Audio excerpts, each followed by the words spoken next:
if you want to be an anomaly, you have to act like one. Like people want all these special things to happen, but then they're acting like everybody else. It's just an incredible time. And I think the way people look at the world right now, because it's such an incredible time, is actually the quickest tell to who they are.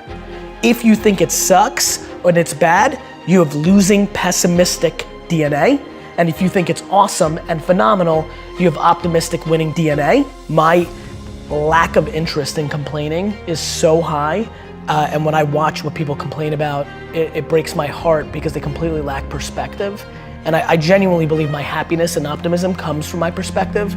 There's so many people that are talking shit about how big of an entrepreneur they're gonna be and how much they're gonna achieve, and they don't work on weekends. You know, I worked every Saturday of my 20s.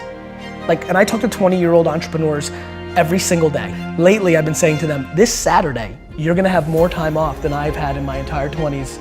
So before you tell me how you're gonna be bigger than me, start thinking about what you're actually doing. Right. I think positivity and good is practical advice to building an empire, and I wanna be the poster child of the person that built the biggest, baddest empire and did it by being a good dude along the way. I plan to instill kindness into my kids. I plan on instilling perspective into my kids. I plan in instilling just being a good human being, right? I don't need them to be an entrepreneur. I don't need them to make me proud. They don't need to go to Harvard. They don't need to do shit. They need to be themselves, all in, and they need to be kind, and I'm good. I don't judge myself. I'm fully in love with myself. But I'm also fully in love with everybody else too. It goes both ways. I tell people to buy into me, that work for me, it's because I buy into them first. I don't need anybody to gain trust with me. It's there. The reality is that it's just never been better to be a human being. That's just the truth. That's just data. That's reality.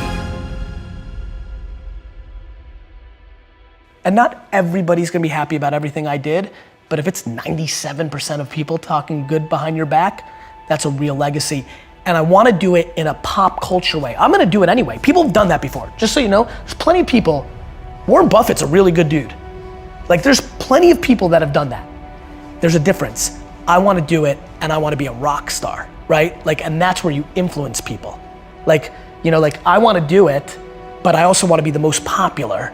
And so then that person's like, oh, I wanna be him, so I guess I'll be nice.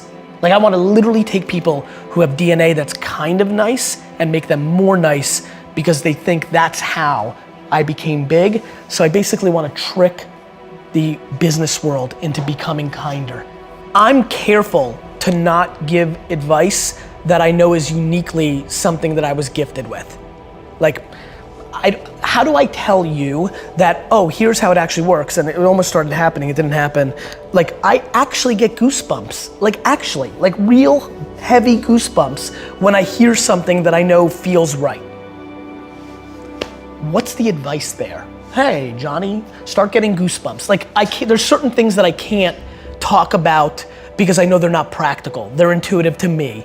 There's a lot of push towards being a workaholic, and hard work is a learned behavior. I see it in my team. There's people that come into I've seen it in the thousands of employees I've had, which is the closer they are to the sun, the harder they work. And I'm like, aha. And so I definitely feel like I learned hard work by watching my parents. And so it's why I talk so much about hustle. I watch people give advice completely predicated on natural talent and DNA, and I'm like, look, I get it, I can throw a football every day for 9 hours a day, I'm just not physically built to be competitive at the highest levels. So yeah, I do think, if anybody watching right now, if there's anything they take away, it's look, you're gonna only be so pretty, you're only gonna be so smart, there's things that are gonna be natural, and then there's things that you can actually control. I do believe, and I don't know if I'm right or wrong, I don't, but I do believe that work ethic is a taught behavior. It's something you do have more control over. And so I feel like there's a shift that can make people work harder. If you're to me, life is broken down into complaining and not. So if you're not complaining, well then I have no advice for you. We're beating ourselves up. Everybody sucks at something, right? We all have shortcomings and we all have strengths. And for me, it's like, why don't we just audit that? Like, why don't we just look at it that way and be like, all right, well, I'm good at this, but I'm not good at that. Like, and then I only focus what I'm good at, right? Like, I don't dwell that I can't fix shit around the house. I call somebody to fix it.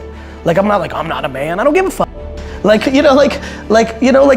don't get it. Like, I also think it's awesome that I'm so emotionally stable and I'm the emotional backbone of everybody. Is that what a dude's supposed to do? Like these cliches, these stereotypes, they're so silly. You're exactly right, man. I believe that the human race is so grossly underrated. We are good. Of course we have some bad. There's 7 billion of us. But like when you look at our net score, it's bonkers shit. Like, do you know how much damage we could be doing to each other on an hourly basis and we don't? Like, we're still here. Like, we won. We're the alpha being and we've figured out how to stay together. This is insane when you think about it. And yet everybody wants to dwell on like somebody said something mean. Karma is practical. I love how people think karma is like this weird thing. Doing good for other people is a good strategy.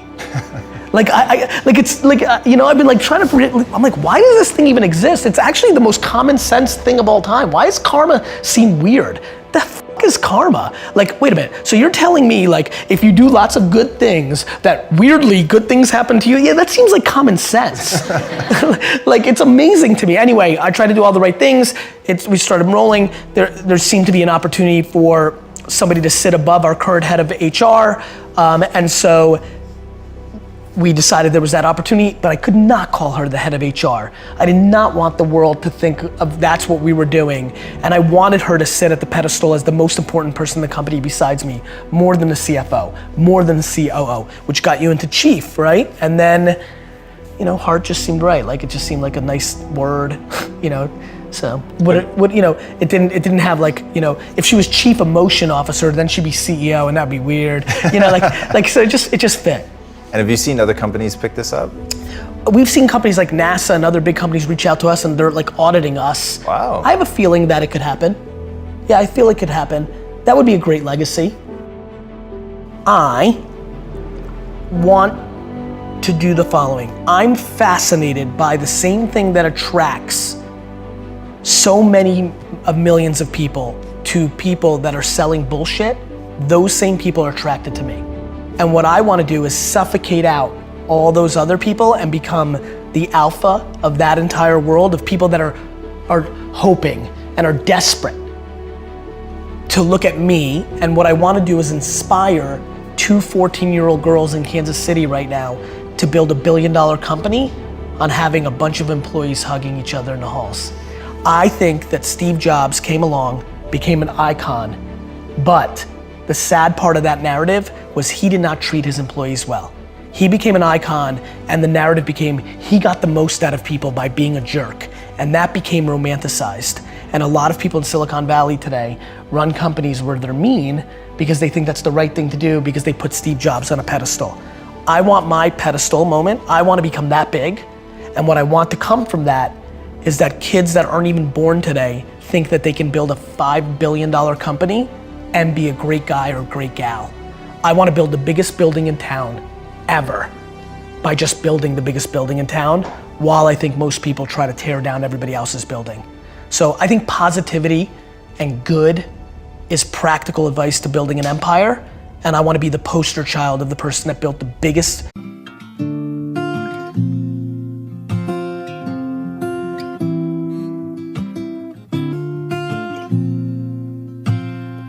I hear a lot about sinners. Don't think that I'll be the same, but I might go down to the river, 'cause the way that the sky